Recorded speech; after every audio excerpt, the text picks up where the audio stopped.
Hi, ladies and gentlemen. My name is Pat Lawrence, and welcome to my show.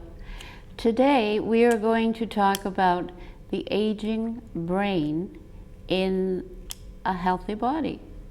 And for my wonderful guest, I have Rocio Lopez-Diego, MD, PhD. Hi, how are you? Hi, Pat. I'm great. Thanks for having me again. It's great to see you. It's my absolute pleasure. We can have you often and talk about so many different things because you're so versatile. Anytime you want, I'll be here. Absolutely.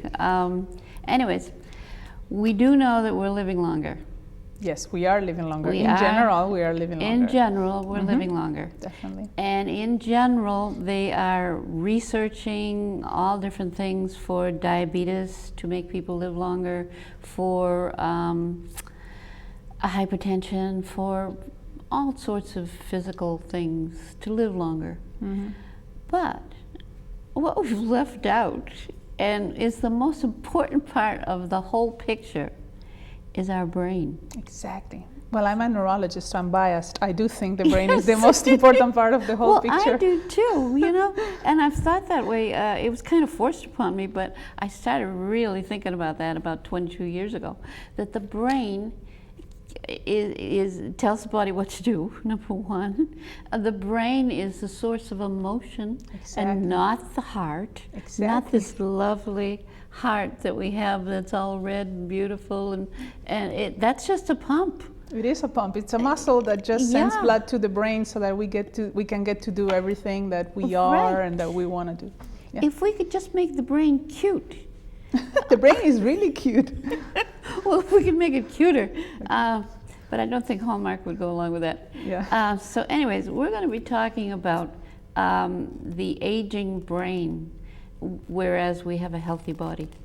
And my friend Rocio is an expert on this and has gone into research on this. And let's just talk about it. Let's just talk about the illnesses that come on to the brain that if we had lifestyle modification changes, it wouldn't happen. Exactly. So the issue is that as we age, as we live longer, two things are happening. One is there is a higher chance to have a time span in which the brain can keep degenerating because things don't last forever. So you start having problems like, for instance, Alzheimer's, which is becoming a huge epidemic issue around the world and definitely here in the United States. The other thing that is happening as we live longer, one of the reasons why we live longer is because we have an easier life. It's easier for us to get food, we don't get sick, it's easier for us to get around in cars, we don't move. So associated with living longer and the modern life, we have also seen an increase in chronic illnesses. And those chronic illnesses actually have an impact in what happens to the brain too. And they really affect the brain in terms of its function. So they can accelerate the aging process itself, but they also predispose you to having other brain diseases. So it's really all linked together. And so right now we cannot reverse aging yet. And to a certain degree, some of what happens in our bodies and our brains as we age is determined by genes, and we still can't influence that either, even though we might get there one day with more research and everything that is happening in the field. But there are a lot of things that we can do already to try to maintain what we have, maybe even improve it, and to prevent that we get sick or that we have a disease. And those things that we can do really have to do with modifying your lifestyle, the things that you do day to day that we don't even think about. And it's very interesting because patients sometimes come to the clinic wanting a pill to fix a problem. And it's really not a pill that is going to fix their problem. It's going to be that they start exercising or that they eat better or that they sleep more or that they become more socially active. So those are the kinds of things that we can talk about if you want and that can really be done to try to maintain health and to try to prevent disease in the brain. The socially active part. It's very important. Intrigues me. Okay. Yes. Okay, when you say it's very important, why is it very important? We are social beings. I mean, human beings are meant to live in a social group, and it's part of being actually a primate, and many other mammals actually have this feature. And it's very interesting. I come from a different country. Yes, you do. I come from Spain, as you can tell by my accent, probably. And after living in America in North America for 17 years, the structure of society is very different. Here, being individualistic and having privacy is really valued. Mm-hmm. In Spain, we are very nosy. we are always in groups. We touch people a lot. For instance, there's a lot of physical contact. So it's actually very different. Being socially active is important because it really gives you a sense of being nurtured. And that actual feeling triggers the release of chemicals in the brain that stimulate function. For instance, when a mother holds a child or when somebody touches you, your brain releases something that is called oxytocin. It's a hormone that makes you feel really happy, and that also has other biological effects in your body. If you deprive yourself from social contact, and you're not being touched and you don't interact with people, those kinds of things are not happening. Mm-hmm. Social contact also, lack of social contact also predisposes you to things like, for instance, depression. And when you're depressed, the chemistry in your brain doesn't work the right way. You're not secreting the right kinds of things. Mm-hmm. For instance, your brain can produce factors that stimulate the growth and the survival of your neurons to maintain them over time. When you're depressed, that goes down. When you're depressed, your immune system doesn't work the right way, so you're prone to other diseases. So even though you might think that social interaction or being socially active is not important, it actually is. It's tied to the biology of how the brain works and who we are as human beings. But it's also part of being socially active is being intellectually active. When you do things with others, you're learning new things, you're exploring new things, you're stimulating your brain to create new pathways and to maintain the function. So in other words, in the brain, what you have, if you don't use it, you lose it. When you're, yes, it's exactly, that's exactly the way it is. And there's been... there's a slogan on that, isn't there? I think that slogan has been used for many things, not for the brain. I just use it because I think maybe we could start it. We could, but probably we would get sued because somebody must have the copyright for something else. But in the brain, actually, I have not done brain research in this field myself, but I can transmit to you or relay what's been done. There have been very interesting experiments done when people learn a new task, something as easy as maybe juggling balls, for instance. You can actually see over time how the brain structure changes and how the part of the brain that is called the cortex, that is the higher functioning area of our brain, that actually gets thicker and bigger. And if you stop doing something, it gets smaller and it shrinks. Really? It's just like training your muscles or training your heart. You have to train the brain and continue to use it to maintain the function, or otherwise you lose.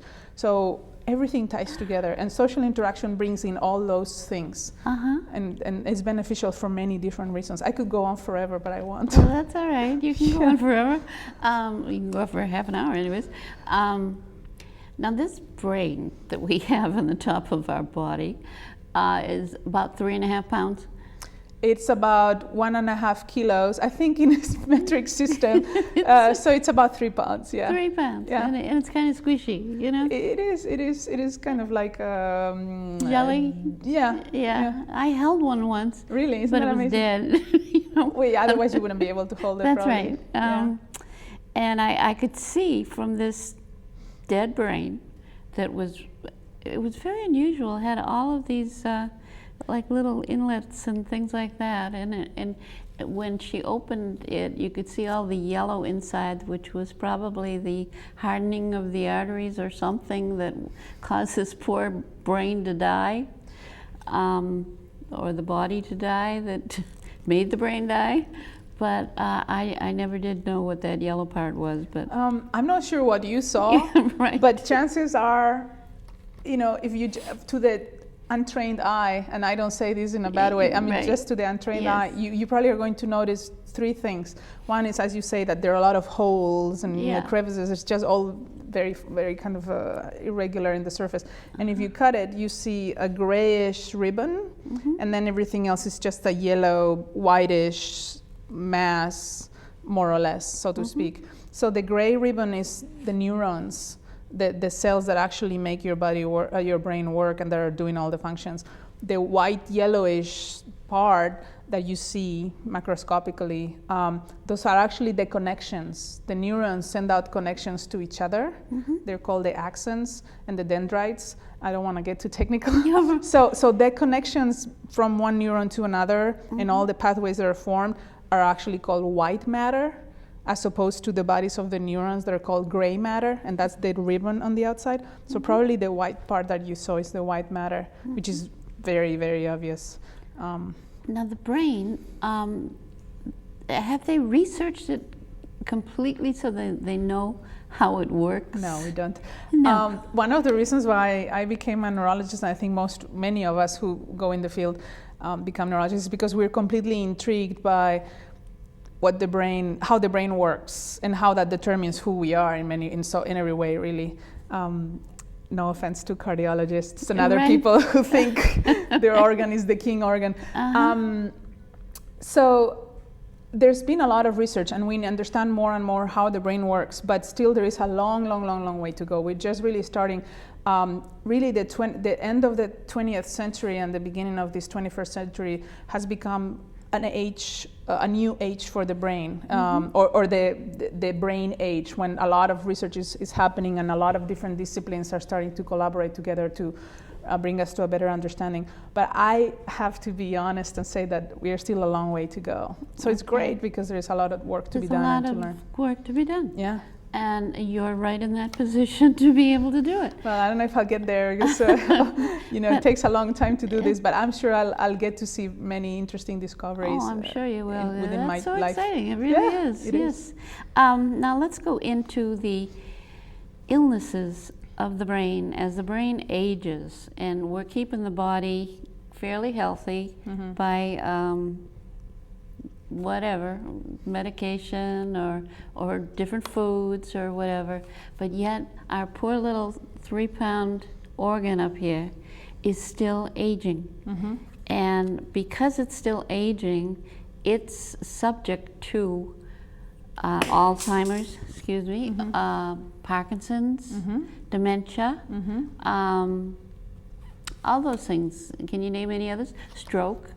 Yes, so degeneration goes along with the aging process in any organ. So we may think that we are healthy, and some of us or some people might be healthier than others as they age, but really none of us can escape the process of aging, unfortunately. Otherwise we would live forever, and I'm actually not entirely sure that would be a great thing. But within the brain, even if you're very healthy, which some people can accomplish, the aging process continues, and that happens in any organ. Even if you're very healthy, eventually something is going to go wrong. I think the most common disorder that everybody really knows about is dementia, and within dementia, you've mentioned Alzheimer's disease. Alzheimer's disease is just a form of dementia, which happens to be the most common one. Okay, and that is for dementia, the most common risk factor, or one of the main risk factors, is aging. The other one is genes. Again, we cannot really influence any of those two, but there are others for Alzheimer's. There are other kinds of dementia, for instance, vascular dementia, which happens when there are problems with the blood vessels supplying nutrients and blood flow to your brain.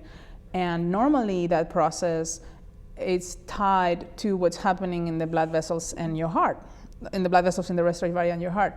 And the factors that affect that are exactly the same thing that give you a heart attack, for instance, which everybody is much more aware of. So people who are obese, people who have high cholesterol, people who have diabetes, high blood pressure, who don't exercise, those people have a higher chance to have heart attacks. They also have a higher chance of having strokes, which are not really related to aging, but they are related to these other chronic problems. They have a higher chance to having vascular dementia, and actually we know now too that all those factors also increase your chance of having Alzheimer's, which is the most common kind of dementia. I don't know if I'm making things complicated for you. No, so, you're not. So dementia is a degenerative process. It's associated with aging, but it's not a normal part of aging. Not everybody who ages becomes demented, even though as we live longer, we are saying that it really gets to a point when many people will be. In fact, for people who are over 85 years old, it's expected that about half are going to have Alzheimer's disease. And so as we live longer, we're going to get more and more people. We're talking in the millions here that are going to have dementia. So stroke in part is related to aging, but it actually happens in young people too, and it has more to do with all these other poor lifestyle factors that I mentioned, the same that can give you a heart attack, for instance. Parkinson's is a degenerative process like dementia. It's not as common. It can also happen in younger people when they have a genetic predisposition. Like Michael J. Fox. Like Michael J. Fox, for instance. But we still don't understand exactly what happens as we age, why some people do get Parkinson's. But it's definitely a degenerative process, and there are others. But the ones that people know most commonly are probably those, or that are more out in the open, are those. Now, there are many degenerative diseases, neurological, but we don't really want to scare people. That's true. But I've seen pictures of an Alzheimer's brain compared to a normal brain. Yes. And I'll tell you, it's frightening. It's really scary. The Alzheimer's brain looked like it was all scrunched up and had lost a lot of its even weight. Yeah, it does. Yeah, and I used to teach the police about Alzheimer's. I used to teach the police in regard to the different stages of Alzheimer's. And when you get to the very last stage, when the patient can't do anything, can't feed him or herself, and has a hard time as far as breathing and things like that, it's sad. It's very important that we bring Alzheimer's to the forefront, but there's so many other things to bring to the forefront. It is true. You have to take your pick or pick your battles, but I have to say that it's definitely very important to pay attention to Alzheimer's because even in developing countries, not even in the United States, but even in developing countries, people are living longer and longer. So there's going to be more and more Alzheimer's. There are about 25 million people in the world right now who have Alzheimer's, about 5 million people in the US. Because we're living longer, it is expected that by 2050, there might be up to 13 million people with Alzheimer's in this country. Really? I'm not even going to talk about the costs associated with it because I care more about the people than the money, but it's a huge problem financially and more so socially. First of all, you'll have a huge population of people who are suffering, but also there are families, the caretakers, and it takes a huge toll on society. So there are many things that require attention, but Alzheimer's is really probably within the neurologic field right now. One of the things that I think should be in the main spotlight, so to speak, because it's going to become a problem. It's already becoming an epidemic problem. And also because there are things that we can do to try to modify somehow the course to get there. We still can't cure Alzheimer's, but there are things that we can think about now when we're still young and healthy to try to prevent we get there. How? As I mentioned, it's lifestyle modifications. None of them are a perfect thing. I cannot promise you that if you exercise and you eat well and you're healthy in other ways, you will never get Alzheimer's. That's still not the case. But certainly knowing that those things influence your risk or increase your risk of Alzheimer's, you really don't want to have the numbers for that kind of lottery. You don't want to be that lottery winner, right? So you really need to make sure that you exercise, you stay physically active, and if you want, we can talk about the benefits of exercising for the brain. You need to eat the right kinds of things and eliminate the things that can actually damage your brain and your neurons. You need to make sure that you're not obese, which really ties with the physical activity and the diet. And there's so many obese people in the United States. In the United States right now, almost 40% of adults are obese. It is incredible. I actually wanted to show maps of how it's changed within the last 10 years. And if you color code America, going from blue being not that obese to red being obese, it's completely shifted from blue to red in all and throughout the entire country. And with obesity come all the other diseases that we've mentioned: diabetes, stroke, hypertension, heart attacks, and Alzheimer's. So it all ties together. So let's talk about that UN convention that you went to. Yes, the United Nations high-level meeting in September. Yes. Yeah. I really want to hear about that one because that's very important. It is meeting. important. It is very important, but I learned when I went there that decisions are made in interesting ways, and I still don't understand quite how that works. So the United Nations is an international organization in which essentially every country in the world has representation, and they really determine how policies in many different areas go. Mostly it's political, defense, economic, etc. Only one more time in history before this meeting in September, they actually convened to discuss a health issue. And that was 10 years ago when we were completely overwhelmed by the HIV/AIDS epidemic and nobody knew what was happening. People were dying everywhere. People were very scared and we didn't know what to do about it. So the world leaders got together. It really made a huge difference because it really set a path to follow in terms of recommendations and actions to really tackle the problem. And it's really changed. People can have HIV and AIDS now, and they live longer, and we have treatments for them, etc. So this is the second time in history when the United Nations got together to talk about diseases, recognizing that what we call non-communicable diseases, all these chronic diseases we've talked about, like diabetes, hypertension, obesity, alcohol use, actually tobacco, that they have become a huge problem that is overwhelming us as much as HIV was overwhelming us before, and that something needs to be done. So they got together in September to talk about this. But the thing that was very shocking to me is that there was no mention to brain disorders, to brain disease, or to brain problems. And if you put things in perspective, if you assign a burden, how much burden a group of diseases is representing within the world, HIV, it's 5% of the pie. Cancer is 5% of the pie. Cardiovascular, heart disease is 5% of the pie. And those are things that you hear about all the time, that they're very hot topics that are in everybody's mouths and everybody's pushing in terms of fundraising and doing things for. But nobody talks about brain disorders. Brain disorders are 13% of the pie, more than double of any. And it wasn't even mentioned. It wasn't even mentioned. And as I told you, we just talked about, people are going to start suffering a lot from dementia, from stroke, and from all these other things. And nobody's really thinking about this. And to me, that's just an incredible thing in a bad way to witness that it's not really in the spotlight of the global health agenda and the international agenda.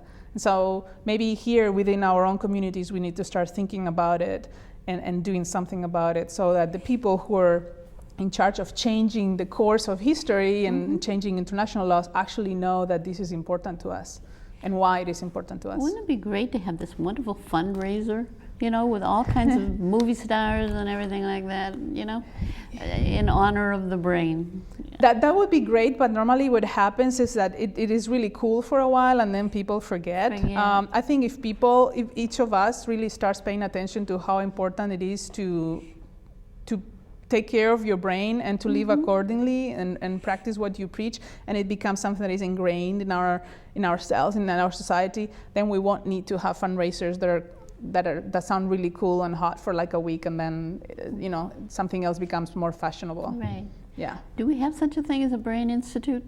Well, there are many brain institutes, many brain institutes here in Boston and everywhere else, and each has a different kind of focus. I mean, there's research and in any kind of area that you can imagine, which is really great, and also institutes to provide clinical care for patients or healthy people who want to stay healthy. So yes, there are, but they kind of work independently in other ways. Within the United States, the National Institutes of Mental Health really is pulling together a lot of efforts around the country from researchers and clinical centers to try to get to know more and to advance the field of neurology and brain disorders and mental health. But other than that, things are pretty dispersed, and there's not a lot of crosstalk sometimes.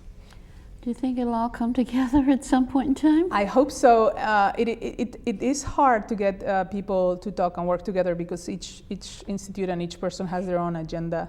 So it happens, but it's really not easy. I've kind of learned that in the last year and a half that I've been trying to do this. And you've been forging ahead, and you've been trying to bring, attention to it. I'm trying to bring attention to it. I still have not succeeded, but we are getting. I hope one day we'll get there. It's not just me. We will need many more people involved so that it actually takes off. Oh, Well, I can tell you one story about my stepmother and my father.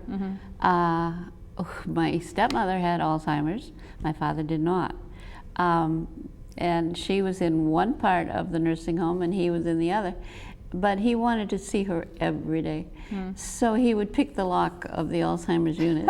And every day he would go in there, and every night all these little Alzheimer's patients would follow him out, and they'd keep on going out into the street, etc.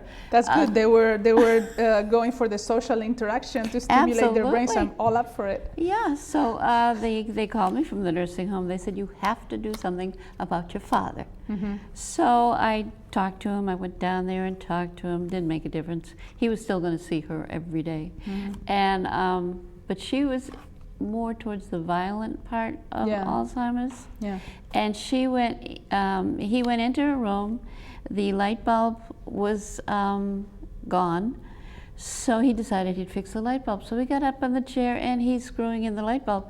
Well, she didn't know who he was. You know, people come to that point. They don't know who these people are. They actually know who they are themselves, which is just tragic. Can you imagine that you get to that point? That's why we need to pay attention to this now and to prevent it. So anyway, she just got behind him and she pushed, and he fell off the chair, broke his hip, went to the hospital and died from a heart attack.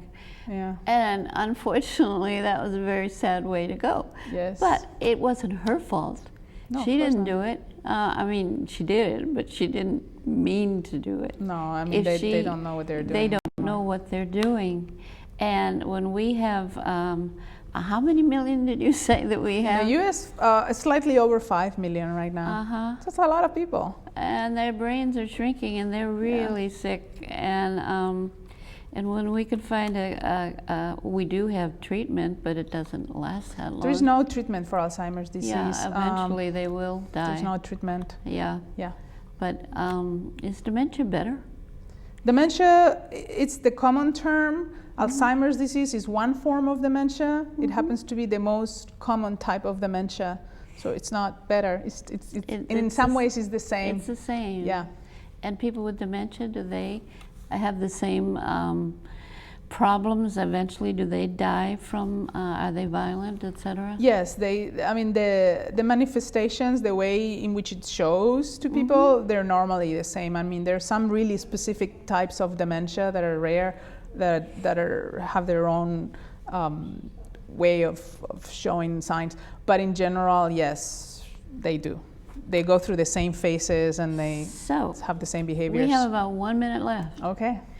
And it's your time to say whatever you want to the world out there. I'm just saying, start taking care of your brains, start paying attention to what you do and you don't do. Use it or lose it. It is true, use it or lose it. And most of the things that we can do for the brain right now have nothing to do with pills. They have to do with your lifestyle, so be very conscious. And if you're curious, just ask. There are a lot of us out there who are really happy to talk to people, to educate you and to help you find the resources to make sure you stay as healthy as you can. Well, that's great. And it was great having you here. Thank you. Likewise. I absolutely adore you. And you, as I said, you are my Spanish daughter. Thank you very much, Pat. And we'll be back again in another couple of weeks, and we are going to have Rocio back in another couple of months, and we're going to talk on child obesity the next time. And that should be a very interesting subject. And so therefore, take care of your brain. Go back to school. I did. I got my master's about 4 years ago, and you know, I'm no young chicken. So anyways, keep your brain healthy and think about it, okay? And maybe we can get those Hallmark cards changed. So thanks again for watching. We'll see you in very soon, and goodbye.